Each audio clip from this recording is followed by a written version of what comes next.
નરસિંહ દાદા મને 2003 થી મળેલા છે। અમે 5 વર્ષ સુધી પીપળિયા આવી એટલે એક પાટલીએ જમીએ। પછી બાપા સનાભાઈ ને પૈસવાભાઈ અને બેન ને પૈસવાભાઈ ના ઘરના એ 5 જણા સત્સંગ સાંભળવામાં હોય અને આપણે હુઈ જતા। 5 વર્ષ હુઈ રહ્યા તો બાપાએ કોઈ દી એમ ન કીધું કે બેટા તાર મોડું થાય, કારણ કે બાપાને ખબર હતી કે ગમે એટલો ભાગશે તો આ જવાનું ક્યાં। કારણ કે આપણે એક જૂની કહેવત છે કે ચંદ્રમો ઉગી ગયો હોય અને પછી શિયાળિયું ગમે એટલું ભાગે ને તો અધર જોવે ને એટલે ચંદ્રમો માથે હોય, એ થાકી જાય કે નહીં। એમ આપણે જેટલી વગદા કરીએ, આપણે ગમે એમ કરીએ, બાપાને ચરણે ન જાવી તો એને ખબર જ હોય કે આ મારો છે એ ક્યાંય જવાનો નથી। વસંત દાદા, મામૈયા બાપા, નરસિંહ દાદા બધા અમદાવાદ જતા હતા અને ધંધુકા આવ્યું ને એટલે મામૈયા બાપાએ દ્રષ્ટિ કરી અને એવું કીધું કે નરસિંહભાઈ એક આપણો આ ધંધુકામાં છે પણ હમણાં નહીં આવે, વહેલો મોડો આવશે। એમ કે છે કે મામૈયા બાપાની ગેરહાજરી પછી આ લોકો એને સમજાવી અને લાભુદાદાના ચરણે લઈ ગયા। કેવડી મોટી મહાપુરુષોની દ્રષ્ટિ, એ તો તમે જુઓ કે આમ બજારમાં કે ગામ વાળા નીકળ્યા હોય તો એમ કે આપણો અહીંયા છે અને 5-25 વાર લાગશે પણ આવી જશે। આપણે તો ઓલા જેવું છે, ઘડી પલકી ખબર નહીં કરે કલકી બાત, જીવ માથે જમડા ફરે તેતર માથે બાજ। તો આ મહાપુરુષો તો બધા થઈ થવાની આપણને વાત કરીને ગયેલા છે, ત્યારે આપણને આ બધાને અત્યારે આટલો આનંદ આવે છે એને યાદ કરવા થાય। તો એમણે આ બધું પ્રત્યક્ષ જોયું છે ને કેટલો આનંદ થયો હોય છે, કેટલી મજા આવતી છે। તો રાત નહીં ગણતા હોય, દી નહીં ગણતા હોય, ભૂખ નહીં ગણી હોય, ઊંઘ નહીં ગણી હોય, ટેફા નહીં જોયા હોય, હે એમને આનંદ જ એટલો આવતો હતો, એમને આ બીજી બધી ભૌતિક સુખોની જરૂર જ નહોતી। જ્યાં બેઠા હોય એના રાત દી ભજન કરતા હતા। અમારા વસંત દાદા ભેગા એમાં જમરાળાના ફકડાના, પણ દાદા ખરેખર વાત સાચી છે કે સંતો થઈ ગયા એના મુખના બોલેલા શબ્દો જે છે ને એ શેરડીના સોતા જેવી વાત છે, અને એ શેરડીનો રસ તો એ સંતો પી ગયા। આજે એ શબ્દ નામના સોતા આપણે સૂચવી છે ને તો આપણને આટલો આનંદ આવે છે કે આ કોઈ 50 કિલોમીટર, કોઈ 100 કિલોમીટર, કોઈ 200 કિલોમીટર મૂકી અને ન્યા ઠેઠથી આ સુગંધના હિસાબે અહીંયા પહોંચ્યા હોય કે હાલો આજની રાત ત્યાં મજા આવશે, આનંદ કરશું અને ભજનમાં આપણને આનંદ આવશે। નકર આપણે ખરેખર ગમે ત્યાં ગામમાં જ આવીને તો એવડું મોટું ગામ હોય, ગામમાં 5 જ ભગત નીકળે, એક દોકડીયો હોય, એક મંજીરા વાળો હોય અને એક પેટી વાળો હોય ને 2 બોલવા વાળા હોય। પછી વારા ફરતી ભલે ગમે એ બોલતા, પણ સવાર સુધી તમે ભજન બોલો ને જો સઠ્ઠો ફરકે ને તો મને કહેવાય। અમે ઘણી વખત પાળિયાદ ભજન રાખીએ ને ભગવાન, એટલે અમારા ગામમાં 30,000 ની વસ્તી છે, એટલે 9 જણા બેઠા હોય। 30,000 માંથી 9 ને જ ખબર છે કે ભજન કરાય, નહીતર ત્યાં હમણાં ગમે એ બીજી વસ્તુ હોય ને તો તમારે ત્યાં માણા ક્યાંય ન સાંભળતું, પણ આ સત્ય છે ને એટલે સત્ય કોઈને ગમતું નથી। હે તાપ હોય, હાસું છે એ તો આ આસન પાથર્યું છે ને, તાપની તમે વાત કરી એટલે ગુગાભાઈ 2 વેણ કહી દે કે તમે તાપની વાત કરીને આસન ઉપર જે આનો ન હોય ને એ 15 મિનિટે ઊભો થઈને ગયો જાય, એની ગેરંટી। જે આ ખાતા નો હોય ને એ જ 2 કલાક કે 3 કલાક કે 1 કલાક બેહી શકે, બાકી ખાતાનો ન હોય ને એટલે 15 મિનિટે એને ફોન આવે ને કાંઈ એને માલપાથી ઉકળાટ ઊભો થાય અને ખખેરીને હાલતો થાય, તમને એમ કહે કે મારે કામ છે હું જાઉં છું।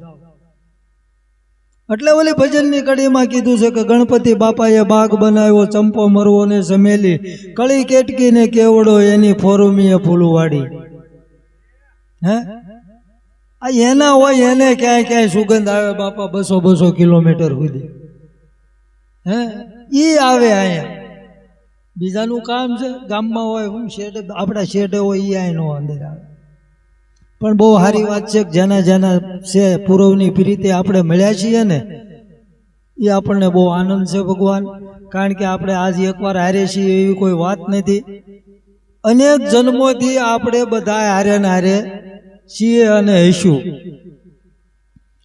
એમ કે છે કે કૃષ્ણ ભગવાનને 1600 ગોપીઓ હતી અને એ રાસલીલાની અંદર કાયમ આનંદ કરતા હતા. તો એનો ઈજ આજે કાન છે ને એનો ઈજ ગોપ્યું છે.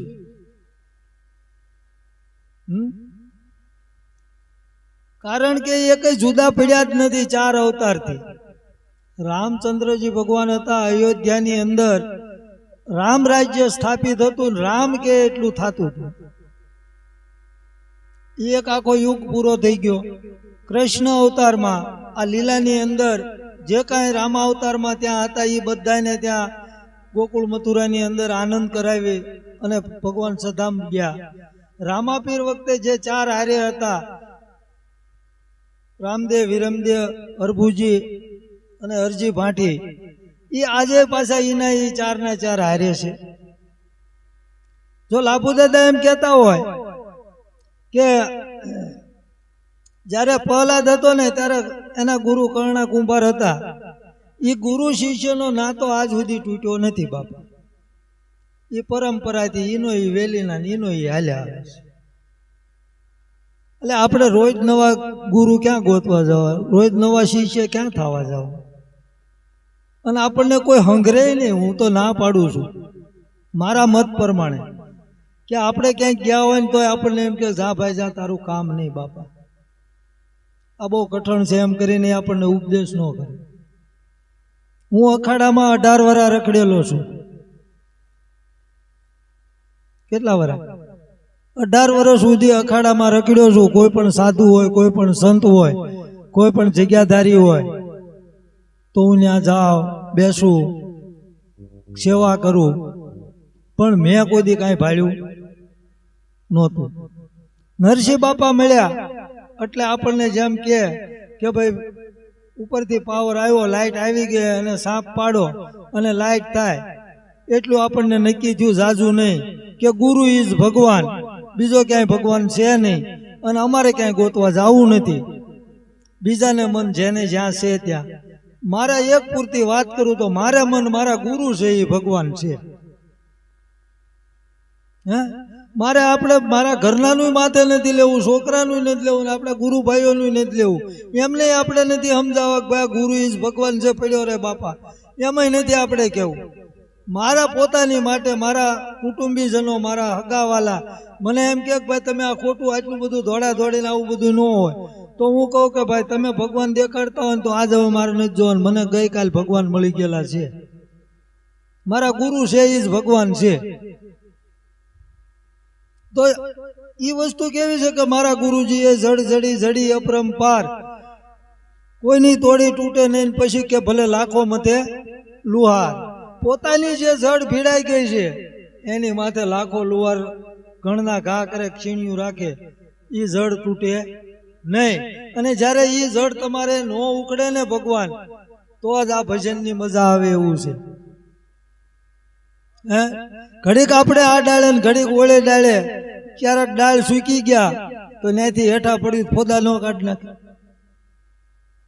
કારણ કે દર વખતે આપણે ઠેકડો મારવી ને એટલે દર વખતે ડાળ પકડી ન હોય. ક્યારેક તો પકડવામાં સુકાઈ જાય, ત્યાંથી પડ્યા એટલે ભૂકા નીકળી જાય. પણ આપણે તો છે ને થડિયું ઝાલીને, પગ ઝાલીને પડ્યું રહેવાનું. ગુરુ ચરણમાં કાયમ માટે રહેવાનું છે. બીજું કાંઈ આપણને નો આવડી જાય ને તો કાંઈ વાંધો નહીં. જો વિસામણ બાપુએ તો એમ કીધું કે શબ્દ શબ્દ ક્યાં કરે, શબ્દ હે ધરતી કે ધડે, તું સહેજ સહેજ સમરને તોય તને ધજાન નાળિયેર ચડે. તો સહેજ સહેજ કીધું ને ત્યાં ક્યાં આપણે ધ્યાન દેવાનું છે કે આપણી સુરતા શ્વાસા હાલે છે ને ત્યાં સુરતા રાખીને સહેજે સમરણ કરવાની વાત કરી. અને જો એ ભજન થઈ જાય ને તો આજ પાળિયાદના ઠાકરને ધજાન નાળિયેર સડતું હોય ને તો આમાં બધાની ગાંઠે લાલ છે, કોઈ કંગાળ નથી. હે જે ભજન કરે ને એ પામે, એટલું મારું કહેવાનું છે. દેખા દેખી ન કરો, કોઈ કોઈની વાત ન કરો, કોઈ કોઈના ભરોસે ન રહ્યો. પોતે હું કરવું એ નક્કી કરી લો, પોતાએ કરી લેવાનું છે. જમણો હાથ દાન કરે ને તો ડાબા હાથને ન ખબર પડવી જોઈએ, નકર એક જ અંગ છે પણ જમણા હાથે દાન દઈ દે, ડાબાને જે કરવું એ કરે. એટલે જનક રાજાએ કીધું ને કે જનક વિદેહી કહેવાય ગયા. તો જનક વિદેહી કેવી રીતે કહેવાય કે માતા પાર્વતી રોજ 1000 નામની માળા કરતા હતા. એટલે એક દી ભોળાનાથે કીધું કે હે દેવી, તમારા રોજ બપોર સડી જાય અને આટલી બધી મહેનત કરો ને આમાં કોક નામ ભૂલી ગયા તો એ ખંડિત થાય, એની કરતા તમને આ 1000 નામનો એક નામી પરખાવી દઉં તો કે તો સારું, મારે બધું યાદ ન રાખવું પડે 1000 નામ. કે કાંઈ વાંધો ને, હાલો ટાઈમ થાય એટલે જઈશું અનુકૂળ સમય પ્રમાણે. એટલે થોડાક દી ગયા એટલે ભગવાને કીધું કે હાલો આજ તમને ઉપદેશ કરી દો. કે હાલો ગયા જંગલમાં અને એક ઝાડની નીચે બેઠા. ભોળાનાથે સમજાવવાનું, ગાયત્રી સમજાવવાની તૈયારી કરી. એટલે માતાજીને ઊંઘ આવી અને માતાજી ઊંઘી. હવે ભગવાનને ખબર નહીં, ભગવાન આંખ્યું વીંચીને ગાયત્રી બોલતા હતા કે માતાજી હુઈ ગયા એમને ખબર નહીં. એટલે ઝાડની પોલમાં પોપટનું બચ્ચું હતું ને, એટલે પોપટ હતો ને એનું ઈંડું બગડી ગયેલું, જેને કહેવાય આપણી ભાષામાં કે બેદું થઈ ગયેલું. બગડી ગયેલું ઈંડું આ શબ્દ સાંભળી ગયું એટલે એમાંથી પોપટ થઈને ઉડી ગયું. હવે એ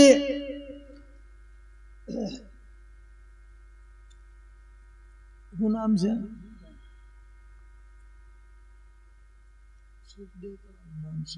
એના પિતાની વાત છે. હવે એને ગયા એટલે ત્યાં એમનો બીજો જન્મ થયો, નામ હું ભૂલી ગયો છું.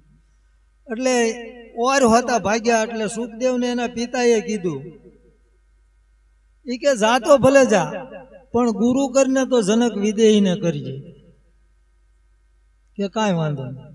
એનાથી સીધા જનકપુરીમાં આવી અને જનક રાજાના બારણે આમ જોયું તો મહારાજ ભૂતા છે અને એક હાથ એમની પત્ની ઉપર છે, બીજો હાથ કાંઈ એમ સુખદેવને દેખાણો નહીં. એટલે આણે કીધું કે મારા બાપા કહેતા હતા કે ગુરુ કરતો જનક વિદેહીને કરજે, ના તો હજી માયામાં છે. હજી એટલો વિચાર કરે ને ત્યાં પોતાને સપનું આવ્યું, ઉમરા વિશે ઊભા ઊભા. એટલે એમ સપનામાં એમના લગ્ન થઈ ગયા અને 2-3 બાળકો અને હાલ્યા જાય છે જંગલમાં. એટલે છોકરાઓએ ઉનાળાનો ટાઈમ કેરી પાકેલી એટલે છોકરાઓએ વેન કર્યું કે બાપા મને ઓલી કેરી તોડી દે. હવે વેન કર્યું એટલે આમ લાંબો હાથ કર્યો તે અંબાણા નહીં એટલે ઠેકડો માર્યો, એમ કે ઠેકડો મારીને લઈ લો. હવે ઠેકડો માર્યો એટલે માથું ભટકાણું સીધું. હા, ઓલો બીજો હાથ જે સગડી ઉપર હતો ને ત્યાં ધ્યાન ગયું. એ કે આટલી વારમાં તો હું હજી હમણાં કહેતો હતો કે આ જનક તો માયામાં છે, એટલી વારમાં તો મારા લગ્ન થઈ ગયા, 2-3 દીકરા થઈ ગયા અને હું જંગલમાં હાલ્યો જાતો ને કેરી તોડવા આધર ઠેકડો માર્યો તો આ માથા બાણાનું માટલું લાકડું ભટકાણું. કેરી નો જ આવે ને, જનક રાજાએ કીધું તરત કે કેરી આવી હાથમાં. એટલે ભગવાન આમાં શું છે કે સંસારમાં રહે અને જે ભક્તિ કરી જાય ને એની માટેના બધા પુરાવા છે. જનકે એમ કીધું કે ભાઈ હું જે કાંઈ કરું છું ને આ એક હાથ અગ્નિમાં છે, એટલે કે જે તમે જોયું ને એ છે, પણ આ મારો અગ્નિમાં હાથ છે ને એ હું મારું ભજન સતત ચાલુ છે. તો પછી એમને એમ કીધું કે ભાઈ તમારે આ ભજન સમજવું હોય ને તો સુખદેવને કે તમે આ તેલનો એક કટોરો ભરી દો અને થાળીમાં મૂકું છું, કટોરામાંથી એક ટીપું થાળીમાં પડવું ન જોઈએ અને મારી આખી જનકપુરી જોઈને આવો પછી તમને ઉપદેશ કરું. કે કાંઈ વાંધો નહીં, એમાં તો હું તમ તાર પાર ઉતરી જ જઈશ. એટલે 2 સિપાહીઓ હારે મોકલ્યા અને કીધું કે જો આમાં ટીપું પડશે થાળીમાં તો એના માથું કાપી નાખશે કે મંજૂર છે, ગયા નગર જોવા. પણ ધ્યાન ક્યાં ગણે? કટોરામાં. જો અધર ઝરૂખા જોવા રહે તો તેલ ઢોળાય, તો શીર્ષદ થાય, માથું ઉતારી લે.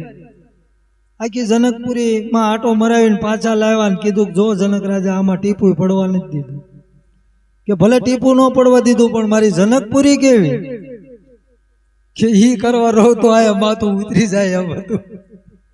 એટલે મેં તમારી જનકપુરી જોઈ નથી.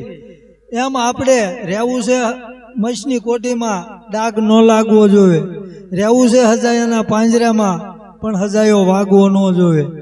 એમ ભક્તિ આપણે આ સંસારમાં રહી, આગે ધંધા પીછે ધંધા, ધંધામાં કોઈ ધ્યાન લગાવે, ઓહી ખુદા કા બંદા હે. તો નરસિંહ બાપા તો અમને ઘણી વખત દષ્ટાન આપીને એમ કહે છે કે પડ્યા રહે દરબાર મેં ધક્કા ધણીકા ગાય, કબૂ લહેર આવે તો તારા દુઃખ દરિદ્ર મટી જાય.